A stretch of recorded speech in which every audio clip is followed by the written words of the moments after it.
Queridas, queridos, vamos a continuar con el texto de Melanie Klein, Estadios tempranos del conflicto edípico. Ya habíamos leído este párrafo, pero vamos a retomarlo para darle continuidad al texto, ¿vale? El análisis de niños pequeños, análisis psicoanálisis, no estamos hablando de otra forma de análisis, ajá, revela que la estructura del super yo, digamos de el ideal de la humanidad, el ideal del niño, lo que el niño quiere ser. Esto viene directamente del contacto con sus cuidadores. Repito, revela que la estructura del superyo se origina en identificaciones, apropiaciones, abstracciones que tienen su origen en diferentes periodos y estratos de la vida mental, que datan de diferentes periodos y estratos de la vida mental. Ajá. Estamos ahorita, digamos, como acercándonos a una práctica específica, la práctica clínica de la doctora Melanie Klein, la práctica que yo creo que ella no dudaría en llamar psicoterapéutica. Eh, yo tengo mis reservas al respecto del trabajo de la doctora Klein, pero lo que sí podemos señalar es su papel, digamos, su rol dentro de la evolución del pensamiento psicoanalítico. Ajá. Estas identificaciones, estas particulares relaciones que establecen los niños con sus padres, son sorpresivamente contradictorias en su naturaleza. Excesiva bondad y excesiva seguridad coexisten juntas. Encontramos en ellas también una explicación de la severidad del superyo, que se manifiesta especialmente en en análisis infantiles. Ujú. Aquí vemos cómo, esto creo que lo vimos el video pasado, la lectura pasada, eh, los niños empiezan, digamos, a desarrollar su conciencia a partir de este contacto que tienen con sus padres, con sus cuidadores. Cuidadores pueden ser hermanos mayores. Ajá.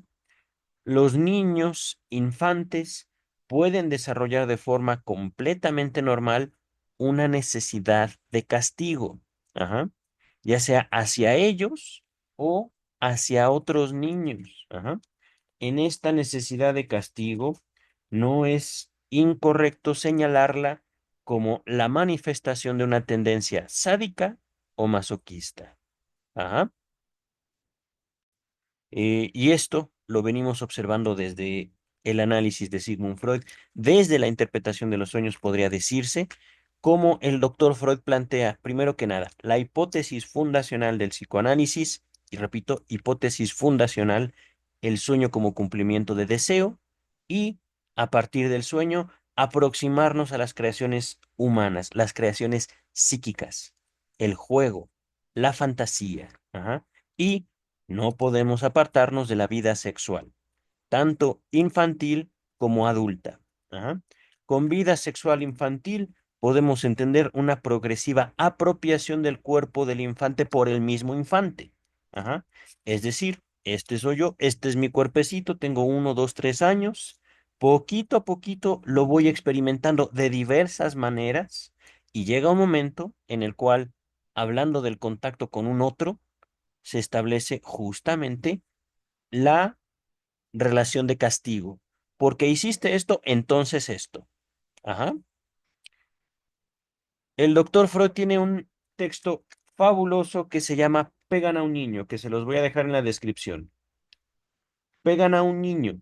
Este de pegan a un niño no es de ninguna manera un acto físico, no es un acto de educación, es una fantasía que Freud expone a sus pacientes para ver cómo los pacientes elaboran esa fantasía. Por ejemplo, descríbanme esta escena. Pegan a un niño. ¿Quién es ese niño? ¿Ustedes o alguien más? ¿Ustedes le pegan al niño o reciben el castigo? Ajá. Y ahí van los pacientes explorando el desarrollo de esa fantasía. Ujú. Es curioso cómo ese texto de pegan a un niño se aproxima de alguna manera a una cierta estadística psicoanalítica. Una cierta. El psicoanálisis no es que sea enemigo de la estadística, es que simplemente los números no nos importan. Ajá. Los números son construcciones bastante huidizas, bastante falseables, bastante hipócritas, podríamos decirlo. Ajá. Eh, pero en cuanto al análisis, digamos, del super yo, encontramos justamente en esta particular forma de abordaje que tiene el psicoanálisis sobre la estructura humana, como en toda civilización hay disciplina, en toda civilización la introducción de los infantes al lazo social implica justamente enfrentarnos a esa naturaleza, digamos, libre que tiene la infancia. Ajá. Y en ese contacto educativo, en ese contacto socializador, se les enseña el valor negativo de la orina, de las heces, se les enseña, digamos, a no agredir, ajá, a manera de que ellos, los niños, puedan convivir en sociedad, entre otros, entre justamente otros niños, ajá, y también con adultos. Convivir. Ujú. Ahorita continuamos. Parece incomprensible que un niño de, por ejemplo, 4 años albergue en su mente una imagen irreal y fantástica de padres que devoran, cortan y muerden. Aquí, al menos en un abordaje no psicoanalítico, parece incomprensible. Si nosotros nos acercamos desde la interpretación de los sueños, que en eso me quedé, es verdad, el sueño como cumplimiento de deseo, pero y las pesadillas son cumplimientos de autocastigos. Ajá. Esto, por supuesto, introduce una dinámica compleja de la mente humana, digámoslo así, como un sistema autorregulado. Ujú. Les dejo también la interpretación de los sueños. Yo estoy emocionado porque en este canal estamos haciendo, ya tenemos toda la lectura de la obra de Sigmund Freud en ediciones Amor-Rortu, estos libros. Ajá. Estos libros verdes ya los tenemos. Mientras que estamos también estudiando otra traducción de la obra de Sigmund Freud por Luis López Ballesteros y ya quiero leer la interpretación de los sueños por Luis López Ballesteros. No lo hemos hecho, acabamos de terminar estudios sobre la histeria. Ya llegaremos a la interpretación de los sueños. Pero, entonces, desde los primeros textos psicoanalíticos, esto que estoy subrayando en el texto queda, digámoslo así, establecido. Una sexualidad que no se manifiesta como en la adultez humana al respecto de los genitales, sino una sexualidad que se maneja en términos amplios en el manejo del cuerpo y la energía propia. Con energía me refiero específicamente a la atención, ajá, no a un sentido como metafísico, esotérico, mágico, místico, musical, no. La atención, estamos hablando justamente de la energía psíquica. Ujú. Ahorita vamos a continuar. Por supuesto, la atención como una forma de manifestación de la libido. Pero continuamos ahora sí. Es claro por qué en un niño alrededor de 1 año, la ansiedad causada por por el comienzo del conflicto edípico toma la forma de un temor a ser devorado y destruido. Ajá. ¿Por qué? Porque ciertamente los niños no tienen, digamos, conocimiento de cómo viven los adultos. Ujú. El niño, si quiere meterse algo a la boca, aunque sea, digámoslo así, la popó del gato, la caca del gato, si el niño quiere, lo va a hacer. Ajá. De ahí la importancia de los cuidados. Ujú. El comer y destruir, para los niños no hay ninguna limitación moral, no hay ninguna limitación, digamos, tampoco en los peligros que esa devoración, eso que devoran, puede representar para ellos. Ajá. La popó del gato, la caca del gato, una cucaracha, una piedra, una hoja, etcétera. Ajá. No hay, digamos, un conocimiento sobre lo que significa devorar, la necesidad que atiende el hecho de devorar y, por supuesto, las consecuencias de lo que están introduciéndose en la boca. Ujú. Dice el texto, el mismo niño desea destruir su objeto libidinal mordiéndolo, devorándolo y cortándolo, lo que le provoca angustia ya que el despertar de las tendencias edípicas, ahorita hablamos de eso, es seguido por la introyección de objeto. El que se transforma entonces es alguien de quien se debe esperar un castigo. Miren, ahorita les he hablado un poquito acerca de esta necesidad de castigo, digamos ya como una primera aproximación de los infantes a las consecuencias. Ajá. Digamos, la primera forma de consecuencia es sin duda la física. Tengo hambre, lloro, entonces alguien me da de comer. Soy un niño que no puede pedir siquiera de comer, pero hay, digamos, una secuencia que poco a poco vamos interiorizando, vamos apropiándonos. Ajá. El paso del tiempo significa poco a poco para los niños esa apropiación del cuerpo, esa construcción de una realidad psíquico-orgánica. Ajá. Mientras que ya en una relación con un otro, hablando de un castigo, estamos hablando justamente, digámoslo así, del orden del otro. Ahorita me estoy apoyando un poquito en lo que parece Lacan, aunque no es Lacan, simplemente son palabras. Ajá. No puede haber un super yo si no hay un otro. Ujú. No puede haber un otro si nosotros no concebimos que esa persona que nos está cuidando, siendo nosotros pequeñitos, tiene una voluntad y una voluntad que para mí significa un límite contundente. Ajá. Justamente el identificar esa voluntad nos permite, digámoslo así, reconocer cómo el castigo se inserta en esa relación que yo tengo con un otro. Ujú. Por eso, eh, el texto, digámoslo así,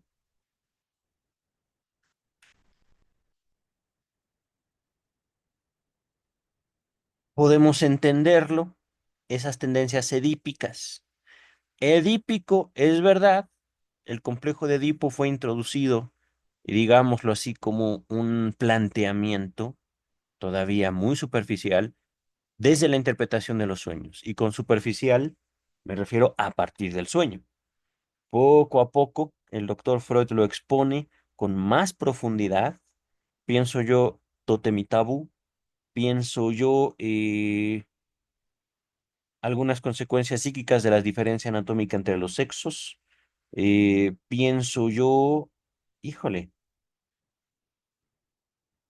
a partir de la interpretación de los sueños, el complejo de Edipo, digámoslo así, como la configuración del deseo infantil,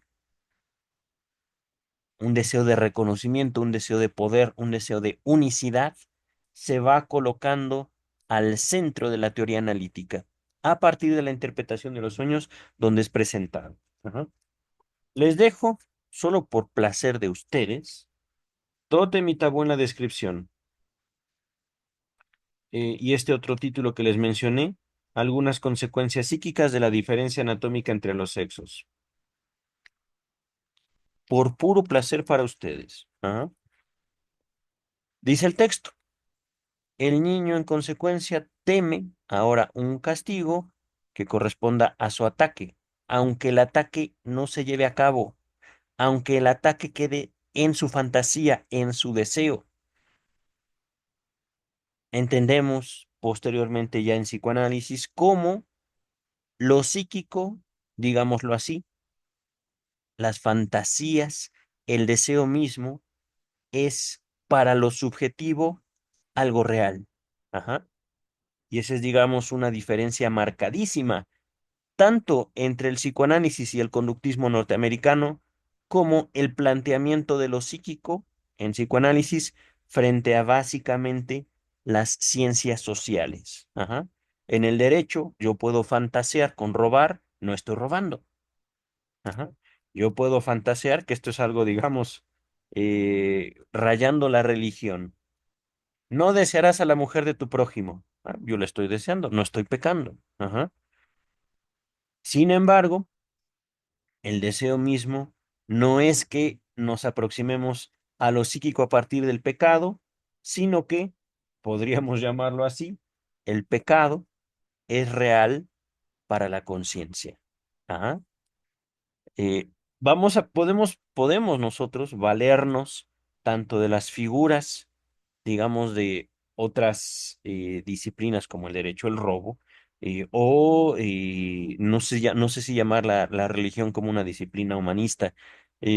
Podría ser metafísica, podría ser es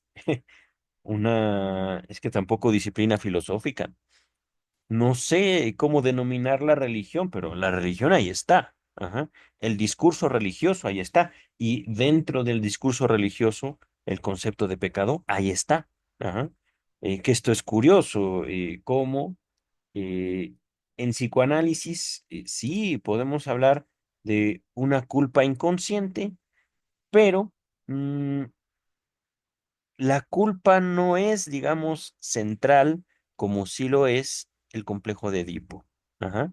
Y ahorita que lo manejo así, se podría entender como una culpa inconsciente, es decir, me siento mal conmigo mismo, aunque no sé por qué, se puede explicar a partir, digámoslo así, de una resolución del complejo de Edipo. Y por lo tanto, en ciertos casos, ciertas culpas podrían ser un camino a la formación de lazo social en los niños y por supuesto en algunos adultos. ¿Cómo la ven, queridas, queridos? Vamos a continuar con el texto. El niño teme, el niño en consecuencia teme ahora un castigo que corresponde a su ataque. El superior se transforma en algo que muerde, devora y corta. Ajá. El deber ser.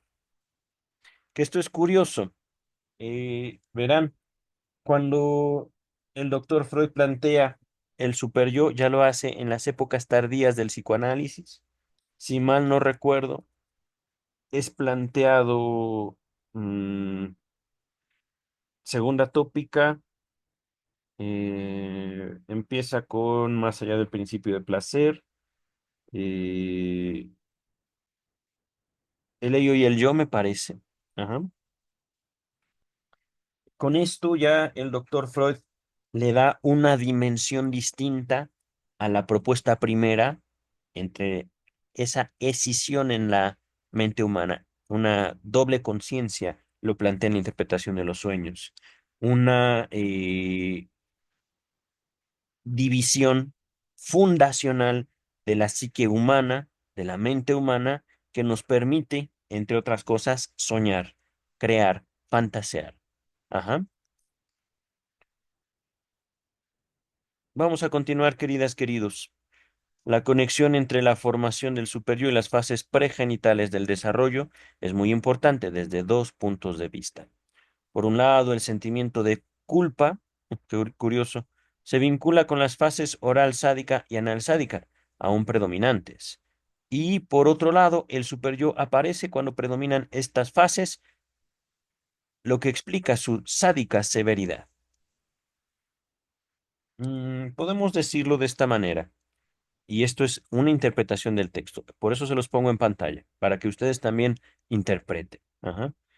Eh, el niño, la niña, al momento de estar aprendiendo esos límites del otro, pueden ser muy crueles con los demás y consigo mismos. Ajá.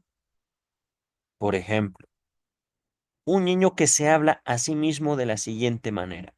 Ya te dije que no pienses eso. No, eso no, eso no, eso no. Y él solito se empieza a pegar. Pa, pa, pa. Ajá. Y él, a partir de esa convivencia consigo mismo, está buscando regularse, seguramente para buscar agradar a un otro. Ajá. Claro está. Esta regulación tiene muchísimas manifestaciones. E incluso esto que les estoy describiendo, una persona que se castiga a sí misma puede ser un acto común en la adultez. Ajá.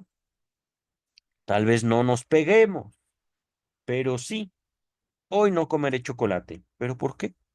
¿Qué hice yo para merecer esto? Me digo a mí mismo. Porque no le hablé a la chica que me gustaba. Ajá. Y ya no la volveré a ver, por ejemplo. Ajá. Etcétera, etcétera, etcétera. Ujú. Dice el texto. Y por supuesto, esto lo pongo como un diálogo muy exagerado. A veces el autocastigo llega justamente de manera inconsciente, no sabemos por qué. Ajá. Esto de que no le hablé a la chica es algo que podría yo tomar como una verdad, por supuesto, en la práctica analítica, o simplemente podría ser es que tengo muchas ganas de una cerveza. ¿Y por qué no vamos? Por qué no me lo doy? No, porque esto y esto y esto y esto. Pongo mil y un pretextos. Ajá. Y termino frustrado, enojado conmigo mismo porque no me di lo que yo quería. Ajá. Dice el texto. Estas conclusiones abren nuevas perspectivas. Solamente por una fuerte represión puede el yo, aún muy débil, estamos hablando de de un yo infantil, defenderse de un superyo tan amenazador. Repito, solamente por una fuerte represión. Ajá. El yo se protege, curioso, de un superyo tan amenazador. Pero, ¿de dónde viene el superyo? Del yo. El superyo no viene del ello. El superyo no se crea solito. Ajá. Es que miren, esto es curioso. ¿Qué es lo que está reprimiendo el yo? Su propio deseo. ¿De qué? Puede ser un deseo agresivo, puede ser un deseo amoroso hacia los cuidadores. Ajá. Pero al fin y al cabo, podemos entender cómo la conciencia se levanta como una respuesta, y hablo de la conciencia como una manifestación del superyo, una conciencia moral. Ajá. Se manifiesta a partir de el reconocimiento de la vida interna. Ajá. El reconocimiento de una amenaza que viene de mí a la relación que yo establezco con el otro. Ajá. Y esto no tiene que ver con el pensamiento religioso. Ajá. Podemos decir, es que los papás son religiosos, es que el niño está conviviendo y es introducido, digamos, al lazo social a partir de del discurso religioso. Pues, aún así, estas influencias sociales tienen que ser, digamos, contextualizadas del niño para el niño. Ajá. No es que podemos señalar que el psicoanálisis se oponga o que fomente el pensamiento religioso. Simplemente ahí está. Ujú. Y aunque no haya ninguna, esto lo vimos en historiales clínicos de Melanie Klein, aunque los papás sean ateos férreos, la misma palabra Dios, la misma posibilidad del símbolo divino es gestada por los niños a partir de su narcisismo. Es decir, en casa no se habla de Dios, supongamos, somos una familia de marxistas leninistas, porque eso es el opio de los pueblos. Ajá. Y la religión aquí en la casa es caca. Y llegan los niños. Oye, mamá, oye, papá, ¿qué es Dios? Dios es una tontería inventada por no sé qué. Ah, es que un amigo de la escuela me habló de él. ¿De qué? ¿De Dios? Y tiene mucho sentido, papá, porque a partir de esa idea yo puedo pensar que, y ¡fum! No es una cuestión dogmática entonces la formación del superyo. Es una cuestión, digamos, lógica en la relación con un otro. Ajá. Justamente, ya en un sentido extenso, podemos señalar cómo la idea de lo divino constituye un eslabón más en la elaboración cultural, en la elaboración, digámoslo así, del pensamiento de la humanidad al respecto del contacto con los padres. Podemos decirlo también, Dios es un sustituto de papá y mamá en un ambiente extenso, culturalmente hablando. Ajá. Vamos a dejar hasta ahí mi comentario. ¿Por qué? Luego me quieren reclutar. No, no, no. Mm, Agüita. Dice el texto, ya en el principio, ya que al principio de las tendencias edípicas se expresan principalmente bajo la forma de impulsos orales y anales, ahorita hablamos de eso. ¿Qué fijaciones predominarán en el desarrollo de la situación edípica? Estará sobre todo determinado por el grado de represión que tiene lugar en estos estadios tempranos, estadios orales y anales. Ajá. Esto quiere decir, recuerden eso, la estructura de la sexualidad humana parte de dos necesidades fundamentales. Ujú. Comer y orinar y defecar. Bueno, ¿cómo podemos decirlo? Entrar y salir. Ajá. Lo que entra y lo que sale de nosotros. Ajá. Les dejo para, digamos, aproximarnos a esta eh, representación de la sexualidad humana. Tres ensayos de teoría sexual en la descripción. ¿Les mencioné otro? El yo y el ello. Y solo por placer, más allá del principio de placer. Por puro placer de ustedes, queridas, queridos, repasen conmigo aquellos textos. Ajá. En la descripción los encontrarán en la edición Amorortu, ¿vale? Dice el texto. Ah, Otra razón de que sea tan importante la conexión directa entre la fase pregenital del desarrollo y el sentimiento de culpa es que las frustraciones anales y orales son el prototipo de toda frustración posterior en la vida. Vamos a terminar este párrafo para regresarnos a frustraciones orales y anales. Creo que se entiende, pero lo vamos a revisar. Se sienten al mismo tiempo como un castigo y por lo tanto producen ansiedad.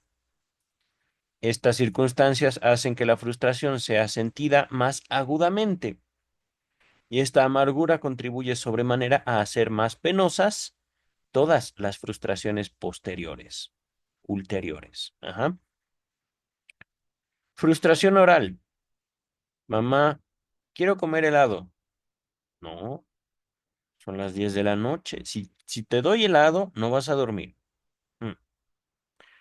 Mamá, quiero comer mango con chile. Son las 2 de la mañana. No me voy a parar a darte eso. Además, te voy a irritar el estómago. Mm. Papá, quiero biberón. Hijo, ya te estamos quitando el biberón.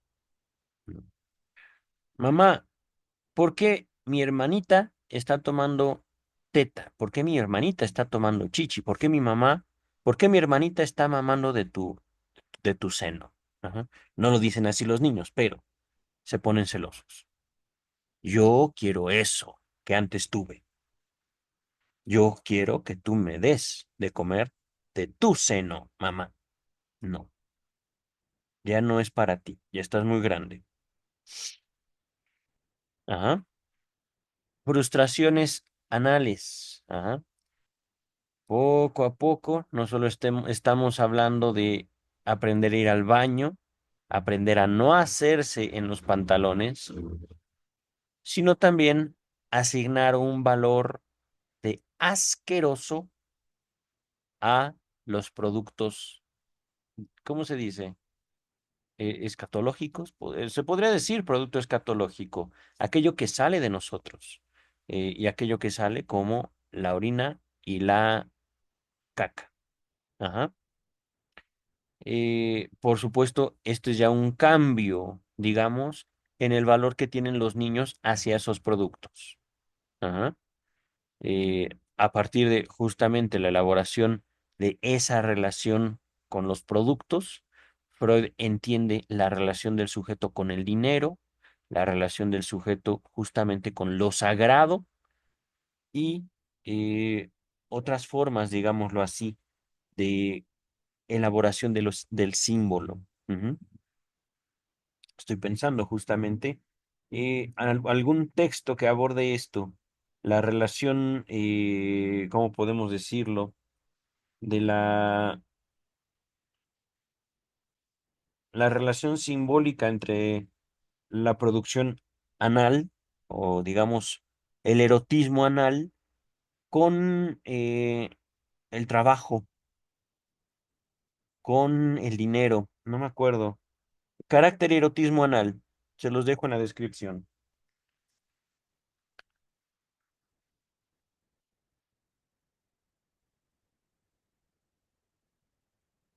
Son un montón de referencias, pero esto me llamó la atención. Ajá. Nosotros, digamos, vamos poniéndole límites naturales a los niños. ¿M?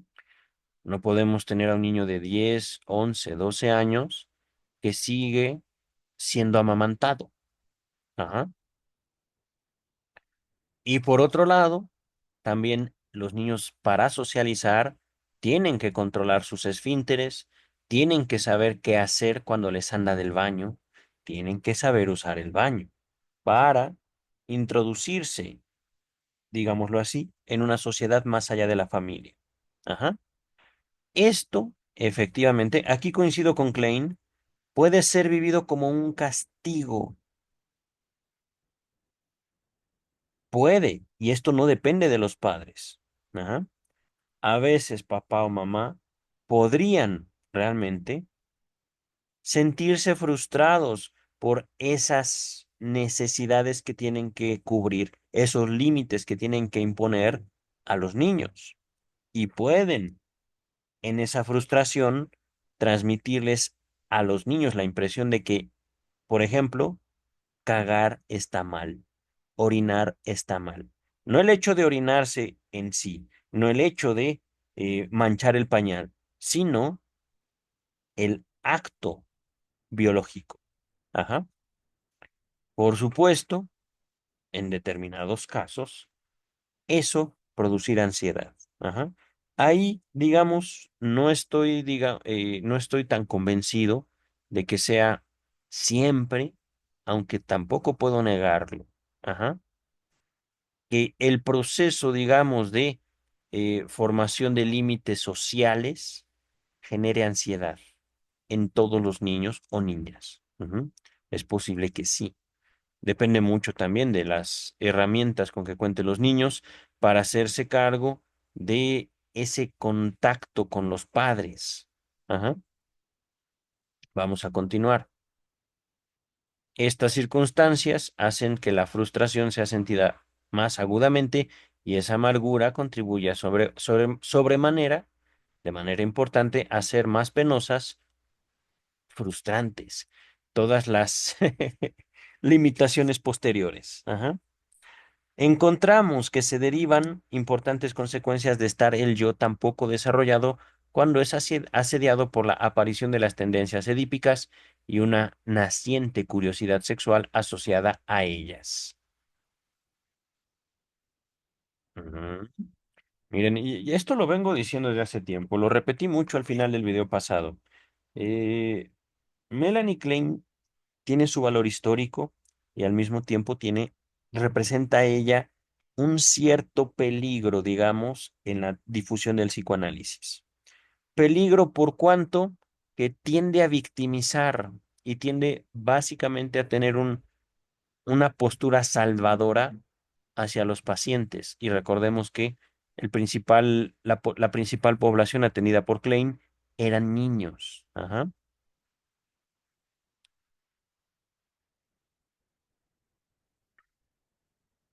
Ahorita lo menciono no sé si lo notan, así como hay que ayudarlos, hay que suplir sus carencias. Es posible que el yo se vea abrumado por lo que siente y lo que quiere saber. Ajá. Me parece eso un poquito alarmista. Ajá. Ahorita lo estoy exagerando, pero el texto ahí está. Ustedes pueden decirme, tal vez exageras. O es que me llama la atención cómo Melanie Klein plantea al niño, al infante, la figura infantil, básicamente como indefensa frente a ella misma, frente a su propia naturaleza orgánica, psíquica, biológica, ajá, social. Acá producen ansiedad, como generalizando. Ajá. ¿Cuándo produce ansiedad? ¿Cómo se produce esa ansiedad? No nos dice. Simplemente, pues toda frustración. Bueno, ok, me explico. Ajá. Continúa el texto. El niño, aún no desarrollado intelectualmente, es invadido por problemas e interrogantes. Pero es que eso no le preocupa al niño. Justamente lo bonito de la infancia es que nos invaden problemas e interrogantes. Pero la niña, la niña Klein dice, es que no está desarrollado intelectualmente. Pues claro que no, son niños. Dice el texto, uno de los más amargos motivos de queja que hemos encontrado en el inconsciente es que esa cantidad abrumadora de interrogantes, que son aparentemente solo en parte conscientes, y aun cuando son conscientes no pueden ser expresados en palabras, permanecen sin contestación. ¿En serio? Y lo importante es contestar, querida. No lo sé. Pregunto. Vamos a continuar. Otro reproche que sigue muy de cerca a este, es decir, de que los niños se quedan en la duda, lo cual yo dudo. Otro reproche que sigue muy de cerca a este es que el niño no podía comprender las palabras. De este modo, sus primeros interrogantes remontan más allá de los comienzos de su comprensión del lenguaje. Ok. En el análisis, estos dos motivos de queja hacen surgir un extraordinario monto de odio. Solos o juntos son la causa de numerosas inhibiciones del impulso epistemofílico, es decir, que busque el conocimiento. Ajá. Repito, mm, podemos decir que los niños se quedan con la duda y al mismo tiempo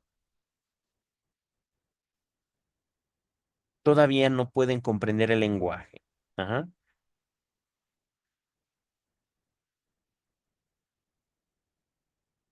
En el análisis. Aquí ya está Klein hablando desde su experiencia. Ajá.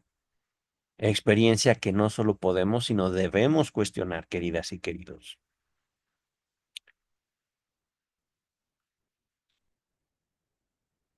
Eso, dice Klein, hace surgir odio.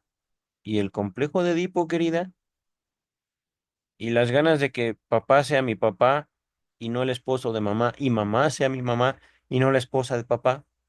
Las ganas de exclusividad, el intenso celo de los niños hacia sus cuidadores. Digo, es correcto, puedo entenderlo que también los niños pueden verse desilusionados en sus ganas de conocer el mundo por las mentiras que nos dicen papá y mamá. Podemos no creer en ellos, pero justamente No es una cuestión que surge alrededor única y exclusivamente del conocimiento, sino de la relación general con papá y mamá. Continuamos. Solos o juntos son la causa de numerosas inhibiciones del impulso epistemofílico. Por ejemplo, la incapacidad para comprender o aprender lenguas extranjeras y más tarde el odio hacia los que hablan una lengua distinta. ¿Ok? Eso es posible, eso sí lo entiendo. Son también responsables de trastornos del habla, etcétera.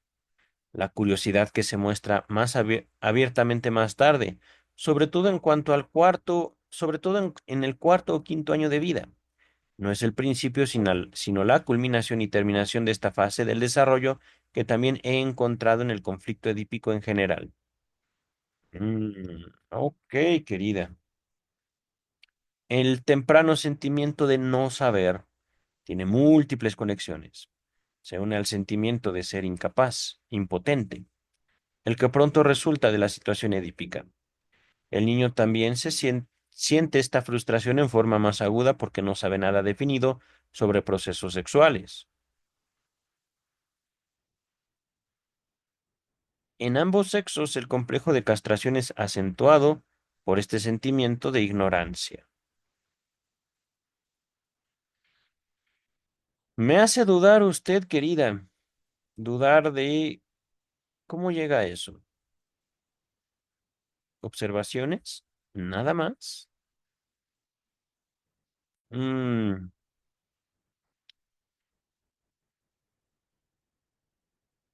es que, bueno, estoy más acostumbrado a poner, digamos, como atención en la formulación y ir siguiendo una línea de pensamiento, un orden lógico, podemos decirlo así. Ajá. Y aquí me parece que a veces la doctora va a 1000 por hora y a veces no llega a ningún lado. Ajá. Simplemente que podemos decir que hay porciones de los textos kleinianos que se asumen psicoanalistas o psicoanalíticos por el lenguaje, pero que tú digas explica un orden lógico, explica una secuencia de pensamiento, explica un contexto amplio, no. Ajá. Como si lo hacía el doctor Freud. Ujú. Vamos a continuar. Es que, miren, aquí justamente, eh, ¿dónde está el placer? ¿Dónde está el hilo conductor, digámoslo así, de la evolución infantil? Habla de lenguaje, sí, pero ¿de qué forma? Ajá. No es una cuestión nada más de, es que papá y mamá no deben frustrar, papá y mamá deben decirles todo. No es eso nada más. ¿Cómo podemos nosotros asegurar que los niños, las niñas, le van a creer a sus papás cuando los papás les expliquen las cosas? La experiencia misma clínica que nos ha expuesto la doctora Klein va en contra de ese tipo de aseveraciones. Nosotros podemos decirle algo a los niños y los niños pueden decir, ah, no te creo. Y ya, vamos ahorita a continuar, queridas, queridos. La temprana conexión entre el impulso epistemofílico, el impulso, el deseo de conocer.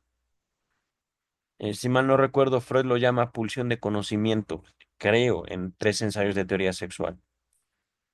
Repito, la temprana conexión entre el impulso epistemofílico y el sadismo es muy importante para todo el desarrollo mental.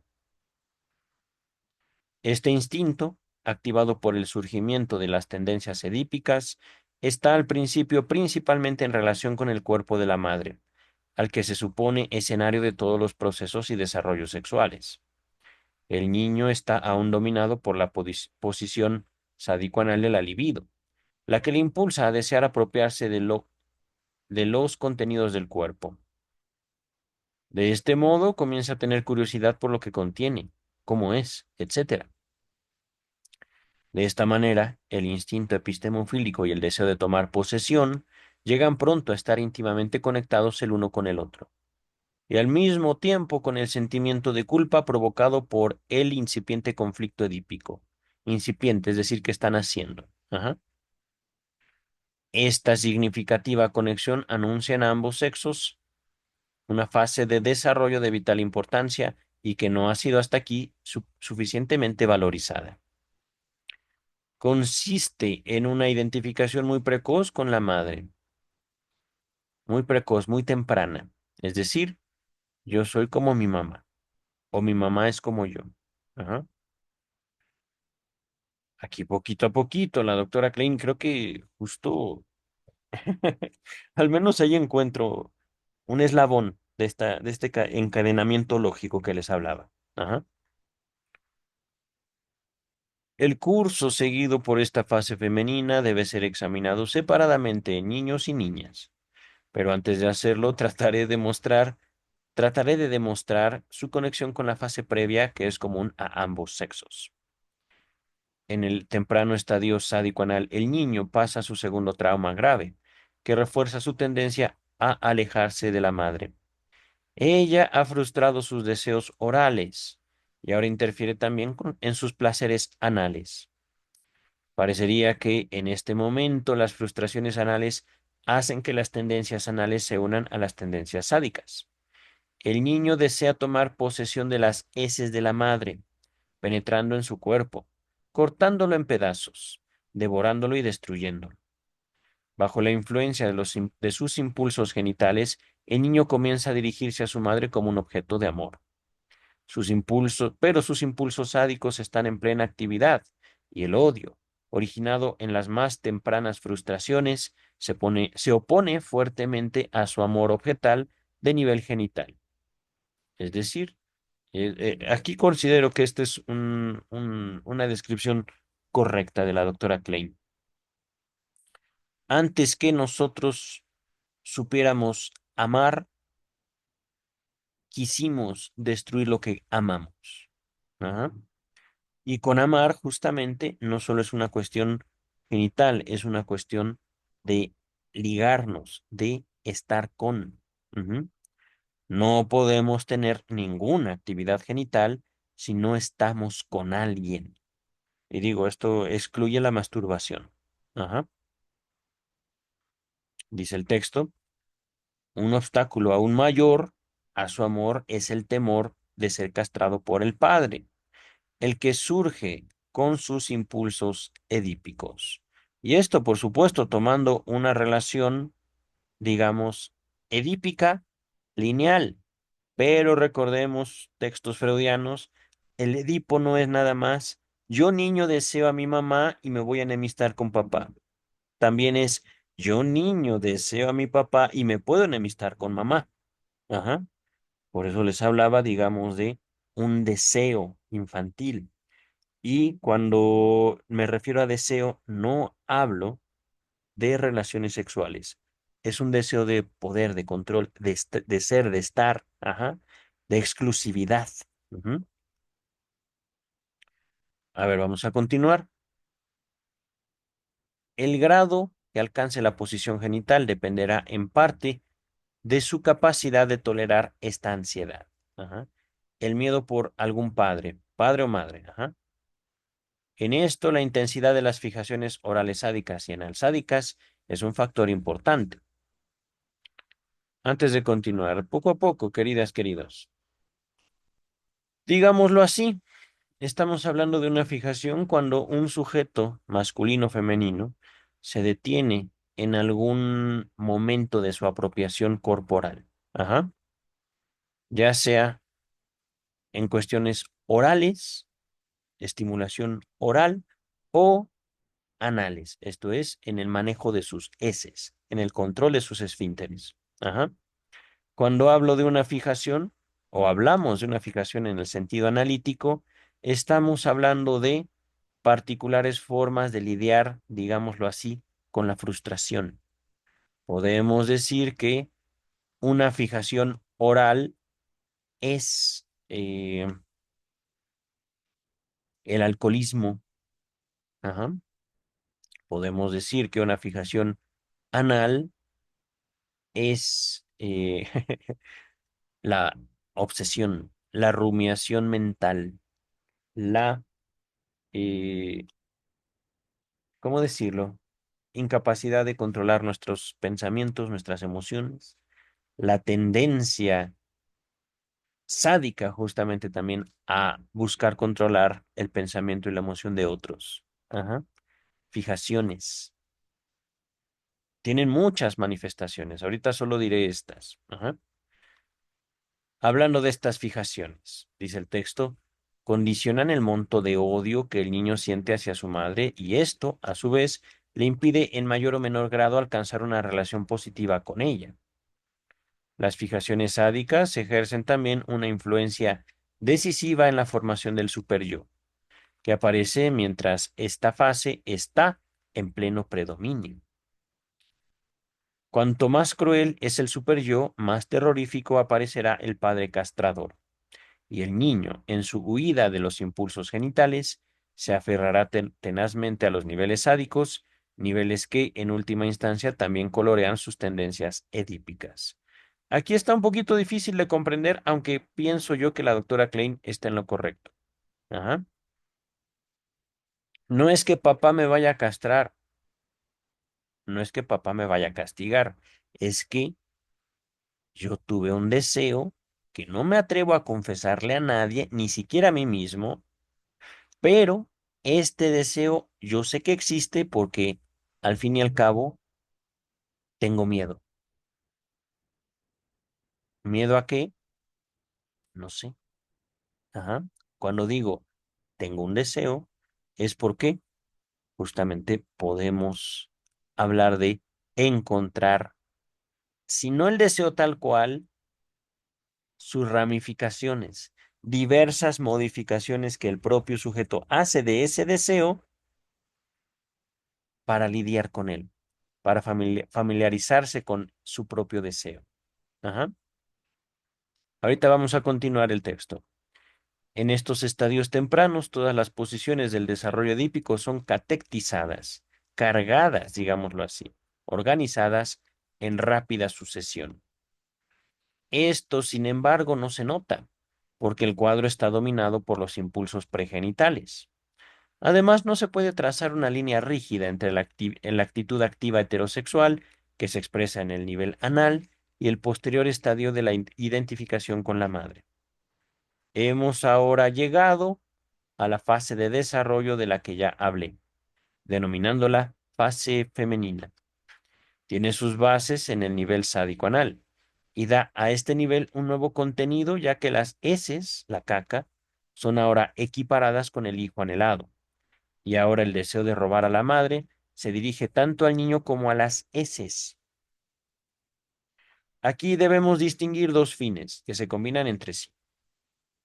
Uno surge del deseo de tener hijos y la intención es apropiarse de ellos, mientras que el otro está motivado por los celos de los futuros hermanos y hermanas, cuya aparición se espera y por el deseo de destruirlos dentro de la madre. Un tercer objeto de las tendencias sádico-orales del niño dentro de la madre es el pene del padre. Ay, querida, bueno, mira, no puedo negarlo como una posibilidad. Si es que los niños han gestado esa diferencia anatómica entre papá y mamá, cosa de la que no podemos estar seguros. Recordemos el caso de Juanito, el pequeño Hans, por Sigmund Freud. El pequeño Hans creía que su mamá tenía un pene y mantuvo esa creencia durante una parte considerable de su niñez. Ajá. Incluso cuando al pequeño Hans le dan una hermanita a sus papás, el pequeño Hans, al ver el cuerpo de su hermana mientras la bañaban, pregunta, ¿y dónde está su pipí? Ah, ya le va a crecer, ¿verdad? Ajá. Se hace él mismo una explicación. de eso que está viendo. Ajá. Pero aquí me parece como si la doctora Klein eh,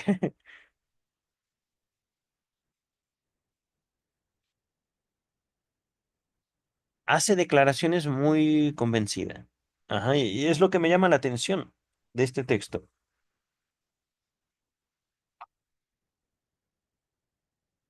Recordemos, ahorita no estamos abordando propiamente un texto clínico, sino es más bien un texto teórico de parte de Klein. Ajá.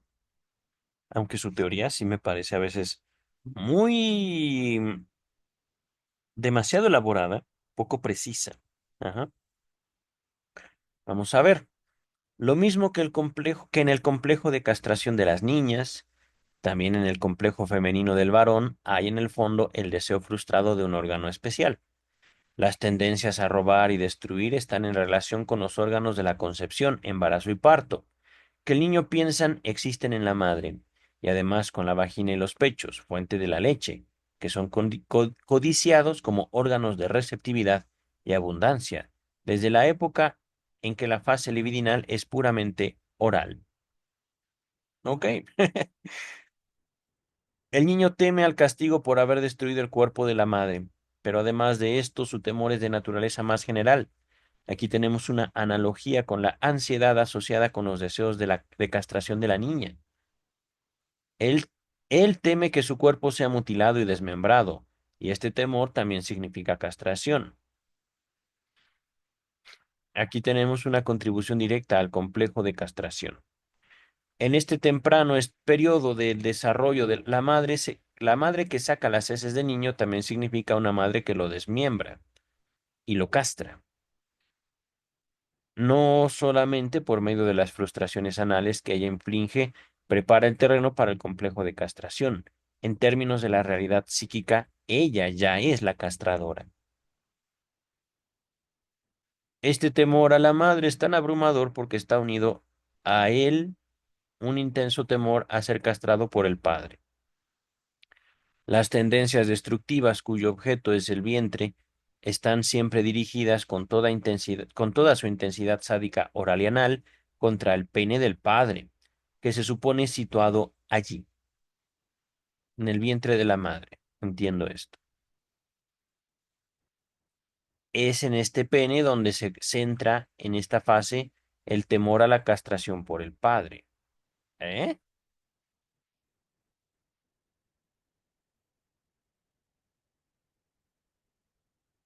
Ok, no lo entiendo. Esto sí ya no lo entiendo.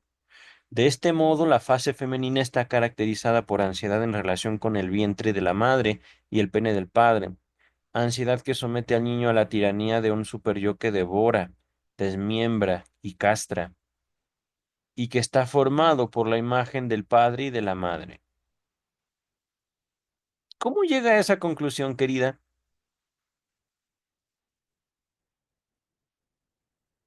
En serio, es así como, ¿what? Y digo, aquí, miren, es que he descrito este texto como teórico, pero no sé de qué estructura se está hablando usted, querida. No sé si está hablando de un caso, de muchos casos, no lo sé. Lo siento. Vamos a continuar. Permítanme un segundo. Déjenme ver cuánto nos falta. Este es un texto un poco extenso, pero no estamos tan lejos. 213. Recuerdo que comenzamos en la 202. Casi no hemos avanzado. Vamos a ver a dónde llegamos hoy. Tal vez 207, 208. La naciente posición genital está, de este modo, desde el principio enlazada y mezclada con las múltiples tendencias pregenitales. Cuanto mayor es la preponderancia de las fijaciones sádicas, tanto más la identificación del niño con su madre se corresponde con una actitud de rivalidad hacia la mujer. En todos los niños, ¿me lo jura? Con su mezcla de envidia y de odio, porque de acuerdo con sus deseos de tener un hijo, se siente en desventaja e inferioridad con respecto a la madre. No, perdón, querida, ahora sí ya la perdimos. En todos los niños y exactamente qué clase de niño está hablando. Es que no está exponiendo un caso, está hablando como si esto fuera generalizable. Y perdón, pero lo encuentro bastante inverosímil, querida doctora Klein. Miren, consideremos ahora por qué el complejo femenino de los hombres aparece mucho más oscuro que el complejo de castración de las mujeres, que es de igual importancia. La mezcla del deseo de tener un hijo con el impulso epistemofílico permite al varón efectuar un desplazamiento al plano intelectual. Su sentimiento de estar en desventaja queda entonces disimulado y sobrecompensado por la superioridad que él extrae de poseer el pene, reconocida también por las niñas. Esta exageración de la posición masculina conduce a excesivas manifestaciones de masculinidad. En un trabajo, no lo voy a leer en alemán, Mary Chadwick ha referido también la sobreestimación narcisista del pene por el hombre y su actitud de rivalidad intelectual hacia las mujeres, a la frustración de su deseo de tener un hijo y el desplazamiento de este deseo al plano intelectual. Ok. Miren, es que estoy de acuerdo. Ciertos hombres no solo pasan, digamos, por eh, una identificación femenina, me parece eso completamente natural, justo cuando hay madres, cuando hay mujeres con las cuales uno se puede identificar, pero también, ¿y si no hay? ¿Qué pasa ahí, querida? ¿Podemos hablar de un complejo femenino universal? No estaría yo tan de acuerdo. Les había referido aquel texto de Sigmund Freud, algunas consecuencias psíquicas de la diferencia anatómica entre los sexos. Pienso en otros, donde se habla efectivamente, digámoslo así, no de un complejo femenino en el hombre, digamos como de, es que hablando de complejo, nos estamos refiriendo, al menos en la concepción freudiana, de un conjunto de ideas al respecto de un tema. Ajá. Y aquí lo que la doctora Klein señala como complejo, me parece más como una forma de configuración. Digo, se vale, después de todo, son palabras. No es que nosotros tengamos que seguir siempre y usar las palabras que Freud usaba como Freud las usaba. Ajá. Sin embargo, sí me agarra un poquito en curva el uso de la palabra complejo por la doctora Klein. Ujú. Y de lo que se puede justamente entender una cierta carga enfermiza hacia el complejo. Es decir, el complejo se tiene que resolver. Pues no, no es así en el psicoanálisis. No se trata de señalar problemas, de inventarnos problemas, sino de buscar entendimiento, comprensión, de buscar justamente hacer ciencia. Ajá. Ahorita, por ejemplo, de todo esto y lo inconsciente, ¿dónde está, doctora Klein? ¿Por qué el psicoanálisis es la ciencia de lo inconsciente? Y yo ahí, pues, no estoy tan seguro de ver algo inconsciente. Ajá, podemos decir desplazamiento, ¿no? Ok, pero si yo no lo señalo como una dinámica inconsciente, ahí no dice usted nada sobre lo inconsciente. Vamos a continuar, queridas, queridos. La tendencia de los niños a expresar excesiva agresión. Otra vez, miren, generalidad. Toda agresión o toda inclinación a la agresión, que aparece muy frecuentemente, tiene sus fuentes en el complejo femenino.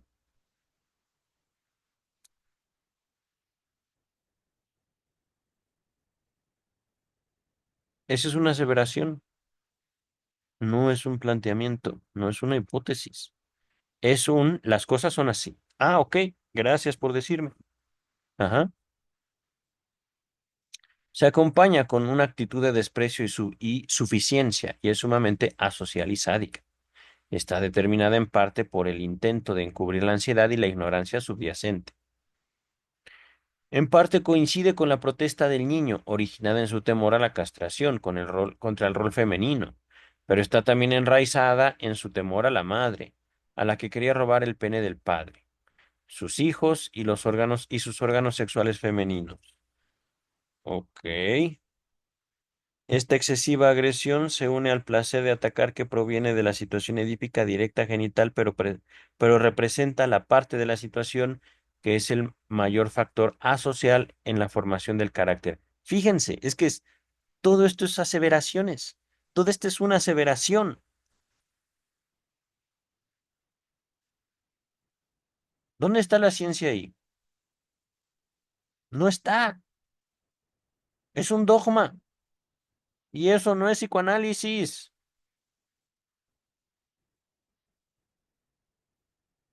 Podría ser un dogma psicoanalítico, pero eso es una aseveración. Las cosas son así. Ok, bueno, sígale. Ándale. Sí, mate un mosco. Ande. Es que es época.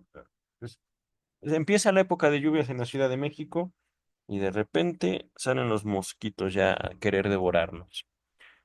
Dice el texto, esto explica por qué la rivalidad del hombre con las mujeres será mucho más asocial que su rivalidad con los mismos hombres, que está ampliamente incitada por la posición genital. Posición, no posesión. Posición. Eh, no sé si eso es un error de imprenta, pero bueno, vamos a dejarlo así.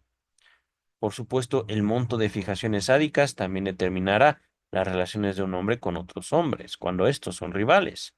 Si por el contrario la identificación con la madre está basada en una posición genital más fuerte establecida, por un lado, su relación con las mujeres será de carácter positivo y por el otro, el deseo de tener un niño y el componente femenino, que juega un papel tan esencial en el trabajo de los hombres, encontrará oportunidades más favorables para la sublimación. Ok. Mm, Puras aseveraciones con usted, querida, pero digo, hay cierta lógica. Es que mm, no sé qué quiere hacer usted, querida doctora Klein. No sé, en serio. Me cuesta un poquito de trabajo seguirla. Es cierto, hombres pueden sentir envidia hacia las mujeres, claro que sí. ¿Y esto manifestarse en un trato hacia ellas? Claro que sí. Ajá. Sean hombres homosexuales o hombres heterosexuales, u hombres heterosexuales. Es indistinto. Ajá. Pero aquí todo la doctora Klein lo toma como una constante. No hay variaciones. Ujú. Y ya no sé de qué quiere hablar, ya no sé a dónde va ella. Ujú. Dice el texto, en ambos sexos, una de las principales raíces de las inhibiciones en el trabajo es la ansiedad y el sentimiento de culpa. Otra aseveración. Asociados con la fase femenina que planteó ella, ajá, la doctora Klein. La experiencia me enseñó, sin embargo, que un análisis profundo de esta fase es por otras razones también importante desde un punto de vista terapéutico y debería poder ayudar en algunos casos obsesivos que parecen haber llegado a un punto donde nada más puede ser resuelto. En el desarrollo del niño, la fase femenina es seguida por una prolongada lucha entre la posición pregenital y genital de la libido. Ay, mm. Esta lucha que está en su apogeo entre los 3 y 5 años es claramente reconocible como el conflicto edípico. La ansiedad asociada con la fase femenina conduce al niño a la identificación con el padre, pero este estímulo de por sí no suministra una firme base para la posición genital, ya que lleva principalmente a la represión y sobrecompensación de los instintos analsádicos y no a superarlos. Vean, aquí está justamente. Hay que superarlos. ¿En serio? Bueno, suerte con eso, querida. Es que ya en el video pasado hablamos cómo la doctora Klein hace del psicoanálisis su mecanismo de satisfacción. Ajá. Es un peligro real, digámoslo así. No solo en la práctica analítica, sino básicamente eh, que la ciencia sirva al científico y no el científico a la ciencia. Ajá. Es que afirmación tras afirmación tras afirmación tras afirmación. No se puede ayudar, no se le puede ayudar, doctora Klein.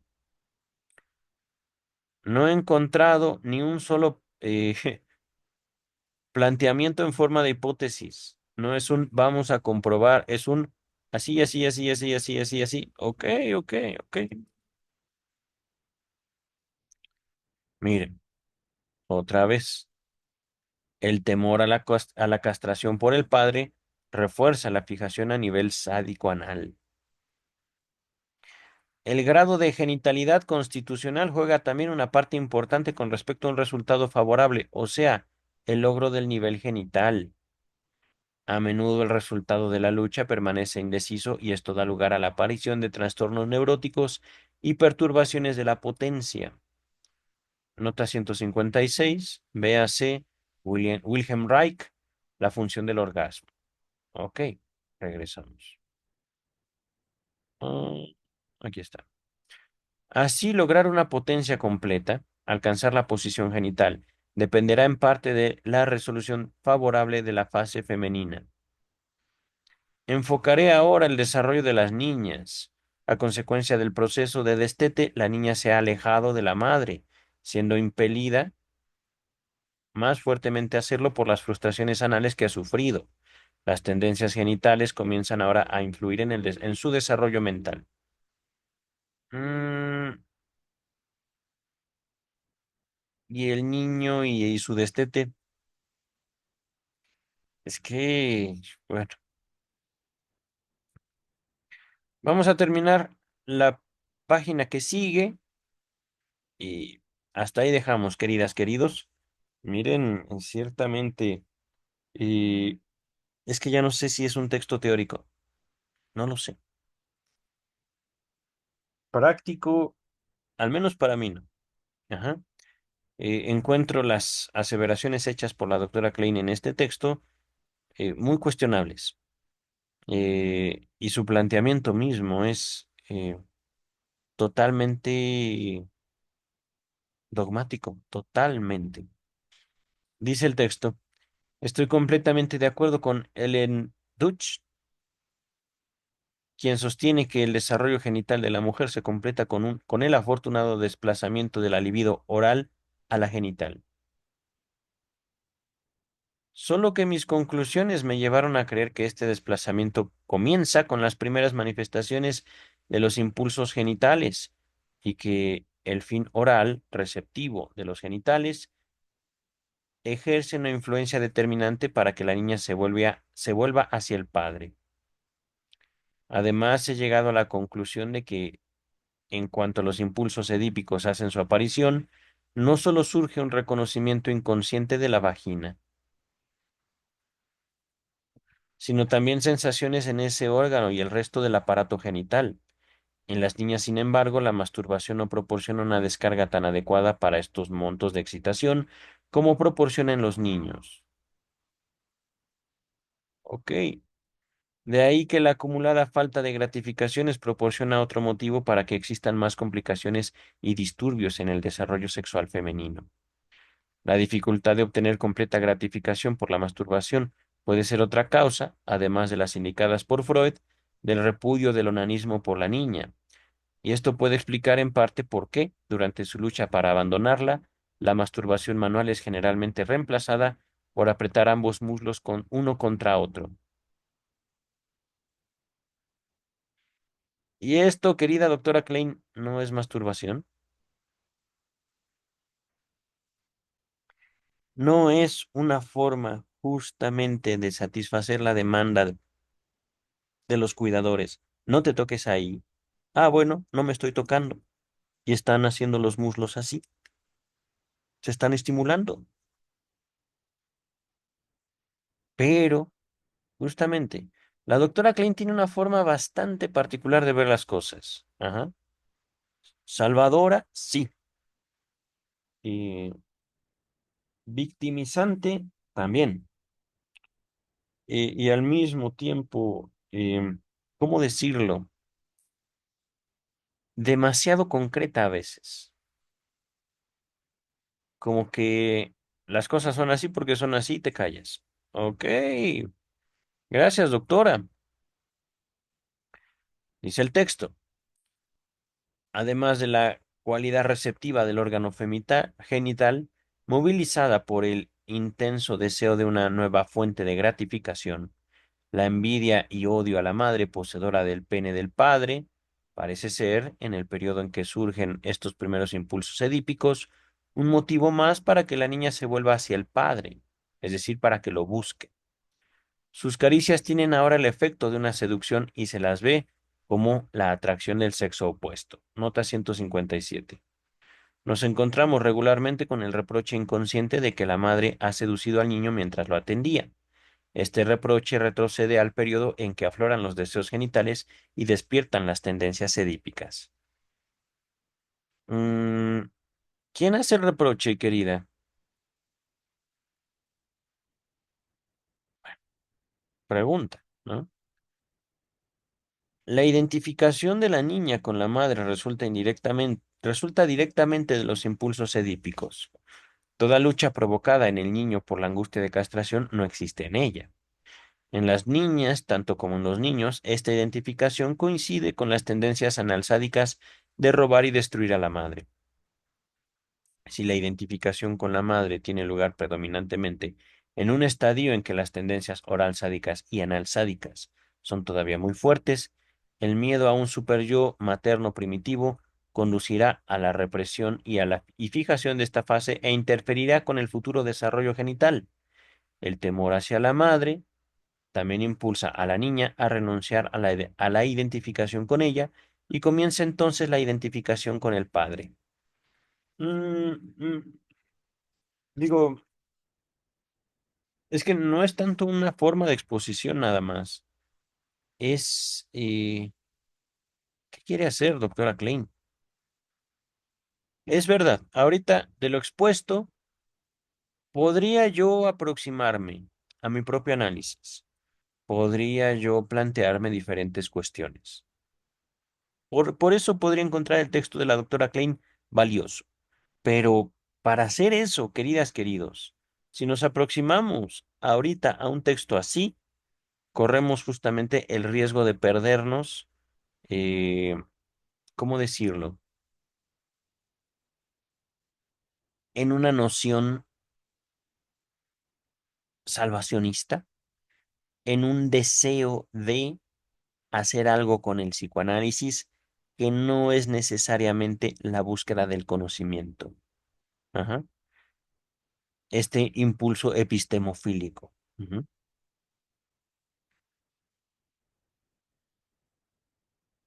Celos de hombres hacia mujeres, por lo que las mujeres son y tienen, es posible que se dé. Ajá. Pero dentro del contexto edípico, es decir, yo quiero que mi papá juegue conmigo y no se vaya a dormir con mamá. Jugar. Ajá. Es ya en el contacto. No es una cuestión que va más allá, simplemente quiero a mi papá para mí. Ajá. Esto podría tomar en determinados casos el deseo del niño de estar en el lugar de la madre frente al padre.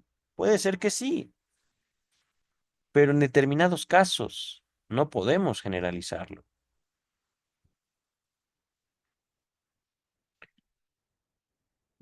A ver, vamos a ver.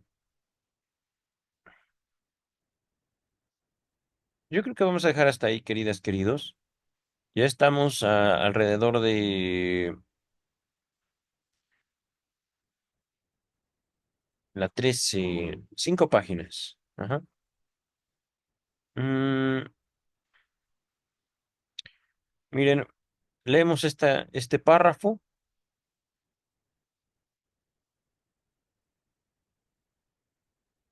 y dejamos hasta aquí, haciendo un pequeño resumen. El impulso epistemofílico, el impulso por la búsqueda del conocimiento de la niña, es despertado primero por el complejo edípico. El resultado es que ella descubre su falta de pene. Siente esta carencia como nueva causa de odio hacia la madre, pero al mismo tiempo su sentimiento de culpa le hace verla como castigo. Esto agudiza su frustración y a su vez ejerce una profunda influencia en todo su complejo de castración. Otra aseveración dogmática. Ajá. Esto ha sido básicamente el texto de Klein. Ah, si es cierto, si no es cierto, no lo sabemos, porque se trata de indagar, se trata de investigar para llegar a ese tipo de conclusiones. Y justamente, al menos eso es lo que pienso yo, la transmisión del psicoanálisis es dar cuenta de cómo llegamos a eso, no simplemente es, "Bleh", porque si eso fuera así, entonces leer esto debería traer alguna clase de alivio. Y yo ciertamente ni siquiera tengo planteamientos concretos de la doctora Klein al respecto de la naturaleza de lo inconsciente. Ajá. Les dejo otro texto de Freud, digamos, para aproximarnos a esta doble naturaleza psíquica, digámoslo así, lo que después también el ladrón de Carl Gustav Jung expondría como ánima y animus, un texto de Freud llamado lo femenino. No, perdón, la feminidad. Ajá. Parte de las conferencias de introducción al psicoanálisis, si mal no recuerdo, es la conferencia 33. Y con esto, queridas, queridos, nos despedimos. Este texto, al menos a mí, me deja un harto insatisfecho. Eh, mm,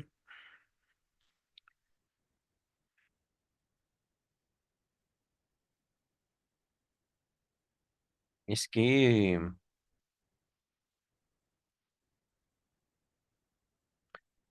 es verdad, podemos observar a niñas y niños, podemos nosotros teorizar acerca de lo que ocurre en ellos, pero no es nada más teorizar por teorizar. Se trata de darle, digamos, a la disciplina analítica eh, un valor de conocimiento. Y esto que estamos viendo es básicamente un valor dogmático. Afirmación tras afirmación tras afirmación tras afirmación de la doctora Melanie Klein. Ajá. Dejemos entonces hasta aquí, queridas, queridos. Esperemos terminar el próximo video. Yo creo que sí, porque digo, ya también la doctora Klein ha agotado mi paciencia con este texto. Simplemente se está describiendo ella, digámoslo así, diversas ramificaciones del complejo de Edipo en niños y niñas. Ajá. Que es justamente el título del tema. Estadios tempranos del conflicto edípico. Ajá. Queridas, queridos, nos vemos próximo viernes, Vida y obra de Sigmund Freud. El lunes, Luis López Ballesteros, que empezamos un texto nuevo, ya terminamos estudios sobre la histeria. Y el próximo miércoles terminamos el texto de la doctora Melanie Klein. Bye.